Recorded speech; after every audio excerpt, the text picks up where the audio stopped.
hay-adda Ansaar International oo fadhigeedu yahay dalka Jarmalka ayaa deeq raashin ah oo ka koobnayd digir, bur, saliid iyo galey maanta soo gaarsiisay dad danyar ah oo ku nool degmada Boondheere ee gobolka Banaadir. Hay-adda Ansaar International ayaa deeqdan u wakiilatay in dadka la gaarsiiyo mu'asasada Somali Community. dadka deeqdan la gaarsiiyay ayaa u badnaa haween danyar ah oo ku nool xeryaha barakacayaasha ee ku yaala magaalada Muqdisho. Cabdiraxmaan Ali oo madax ka ah hay-adda Ansaar International oo dhashay dalka Jarmalka ayaa sheegay in hay-adda Ansaar International ay tahay hay'ad Islaam ah deeqdan ay ugu talagashay inay gaarsiiso dadka muslimiinta ah ee walaalahooda ah ee ka soo jeeda Soomaaliya.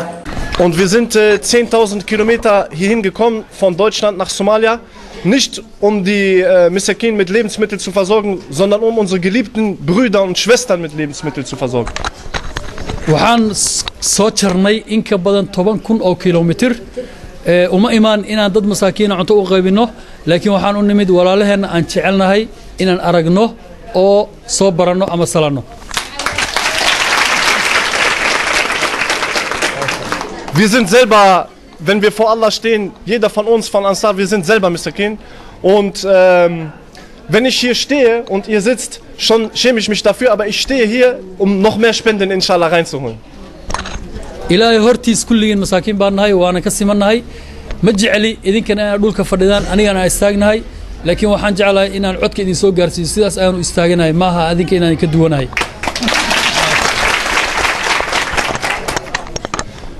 Vielleicht wir sprechen eine andere Sprache oder wir haben eine andere Hautfarbe, aber wir haben alle La ilaha illallah und wir haben alle dieselbe Abrechnung Yawm al-Qiyamah. waxaan leenahay midabyo kala duwan iyo luqado kala duwan ama afaf kala duwan laakiin kulligan waa simannahay waxaan leenahay la ilaha illallah muhammadur rasulullah muslimiin ayaana wadanahay walaalo simana.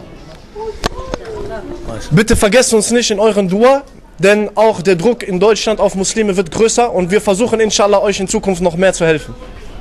fadlan ducada aan noo soo ducaynaysan ha ilaawina Jarmal haddaan joogno muslimiin maadaama aan nahay dhibaato weyn baan qabnaa iyo ciriiri iyo haddaan rabno inaan dadka masaakiinta wax u soo ururino halkee u wadaan ma waxa u wadaan meel khaldan maxay tahay waxaas ayaa nalagu hayaa.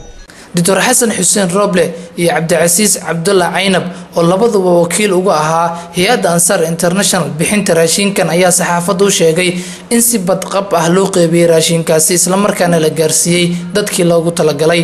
anigoo ku hadlayo magaca shacbiga Soomaaliyeed gaar ahaan aniga waxaan ahay qareen Xasan Xuseen Roble waxaan hay-addan wakiil uga ahay Soomaaliya waxaan u mahadcelinaynaa Sheekh Cabdiraxmaan iyo Somali Community Cabdicasiis Datoorada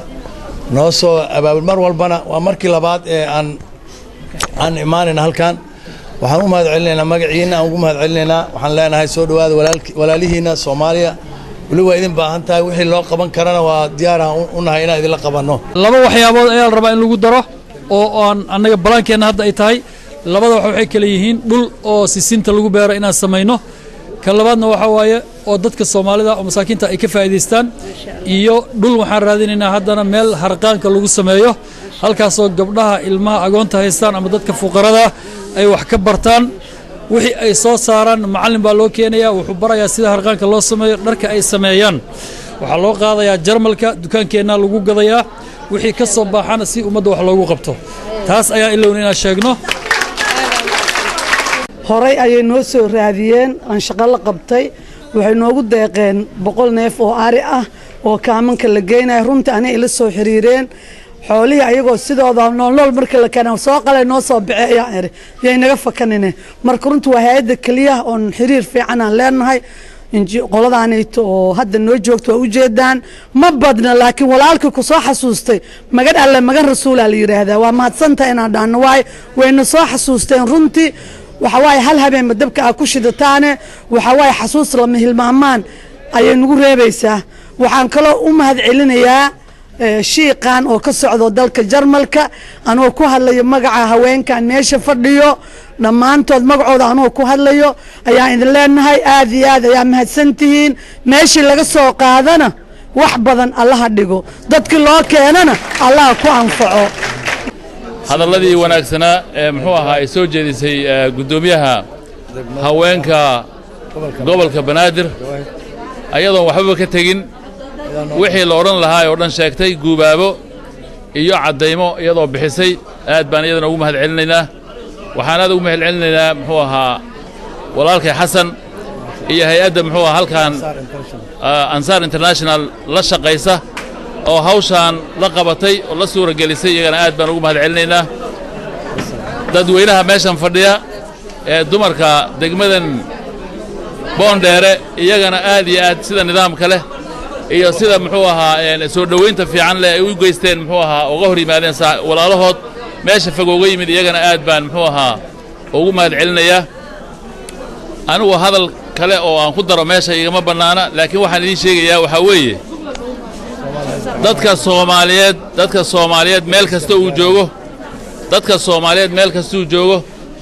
waxa uu u baahan yahay waxa weeye marka ugu horeysa inuu midnimo inuu muxuu ahaa uu gacmaha isqabsado midda labaad waxa weeyaan dadka Soomaaliyeed midnimadooda waxa keenaya iyagoo amnigooda ka shaqeeya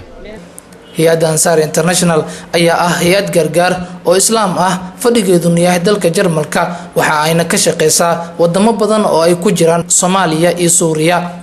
waxaana maalmo ka hor ay hay-addan deeq gargaar ah gaarsiisay gobolo badan oo Soomaaliya ka mid ah waxaana goboladaasi ay kala yihiin Hiiraan, Shabeellaha Dhexe, Baay iyo Shabeellaha Hoose. Aways Maxamuud Julcow, Royal TV, Muqdisho.